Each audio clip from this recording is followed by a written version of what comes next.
Bonsoir, ravi de vous revoir dans cette nouvelle édition française. Après des heures d'attente et de discussion, la passation de service entre le Premier ministre Camille Vital et l'ancien ministre des Forces armées Noël Rakut-Najassan a eu lieu au milieu de l'après-midi aujourd'hui. Le général Camille Vital est donc actuellement à la fois chef du gouvernement et ministre des Forces armées. Les deux officiers, face à la presse, ont réitéré l'unité au sein de la Grande Muette malgré les bruits qui couraient ces derniers jours. C'est un reportage de Fitsou Anjema Servil commenté par Jean-Aimé Rambilson.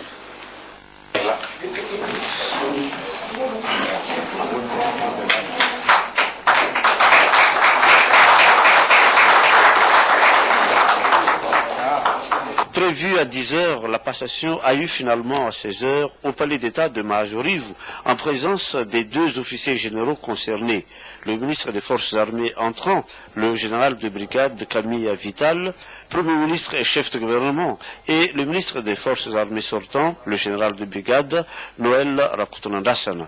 La situation est débloquée, devait faire remarquer le Premier ministre chef de gouvernement, tout en reconnaissant que diriger un pays ne s'avère pas facile. L'armée a fait preuve d'unité et de cohésion à la fois, devait-il poursuivre. Ont honoré de leur présence cette cérémonie de passation le secrétaire d'État chargé de la gendarmerie, le général de division Ravelman Claude, et le chef d'état-major général de l'armée, le général de brigade John André, plus le commandant de la gendarmerie nationale, le général de brigade Razafun Rakutu, Jean-Bruno Ulfred, entouré à cette occasion des principaux responsables au sein de l'armée et de la gendarmerie nationale. Et face aux réalités sociopolitiques de l'heure et la nouvelle donne, le membre de la HAT et coprésident de MATSIL sort de son silence pour Ndivason Jean Théodore, une rencontre entre le président de la HAT, Anthony Raduel, et le président des Marc Ravalmanen est indispensable pour sortir le pays de la crise. Les choses qui se passent sous nos yeux actuellement sont dans l'ordre des choses. Nous avons vécu une période où il y avait eu accord entre les quatre mouvances lors de l'accord de Maputo 1. Mais il y a eu contradiction, il y a eu réaction des trois mouvances qui n'ont pas accepté cette charte, mais qui l'ont dénaturée par les résolutions de Maputo 3. Et là, nous en sommes là pendant une année déjà. Et pour qu'il y ait mouvement, pour qu'il y ait avancée des affaires nationales, il faut qu'il y ait une synthèse de tout cela. C'est pourquoi Massil pense que la rencontre entre le président Andrazuel et le président Ravalman s'avère d'une importance capitale. L'instauration d'un directoire militaire, déjà refusé en mars 2009, ne peut plus être d'actualité actuelle maintenant. Il a été prouvé dans le monde que les militaires qui gouvernent dans un pays doivent recourir nécessairement à un pouvoir fort. Et là, ce n'est pas dans l'intérêt du pays. Dans le contexte actuel, nous sommes déjà dans une situation très difficile par rapport à la communauté internationale. Et instituer un directoire militaire n'est pas de mise. Ça nous enfoncerait encore davantage dans les désordres qu'il y a actuellement. Mais quand l'armée, les chefs de l'armée, ont rencontré le président Andrazuel, eh bien je crois que cela est également dans l'ordre des choses, car le rôle de l'armée est le dernier rempart pour la sauvegarde des intérêts supérieurs de la nation. Défendre la patrie par opposition aux forces étrangères, c'est là son rôle.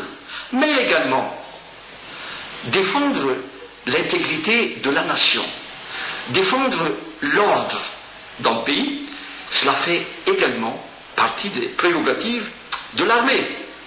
Et je pense que cette démarche est légitime. Et l'armée a bien affirmé qu'il faut maintenant une feuille de route nette et claire. Il faut s'acheminer vers une meilleure gouvernance.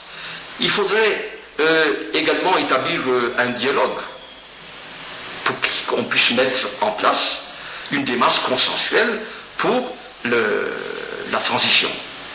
Et il y a également le fait que l'armée prend position en ce qui concerne les mouvements de rue pour qu'il n'y ait plus de désordre et que les solutions qui sont trouvées puissent être appliquées dans la paix.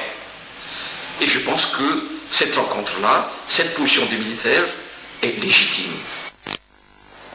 Et pour en savoir plus sur les réalités sociopolitiques actuelles, nous vous invitons à suivre et à ne pas rater l'émission spéciale avec le président de la Haute Autorité de la Transition, Engineering Razuel, après ce journal à 20h30. Après les actions de l'association FITI, une autre association, SOS Fatwa Fitfunani, organisera un téléthon demain à l'esplanade Anna Lakiel. L'équipe du professeur Capissi, Jules Flaubert, réunis dans SOS Fatwa Fitfunani, a lancé un véritable cri de détresse pour les victimes du cyclone Hubert. Jean-Aimé Rambelson.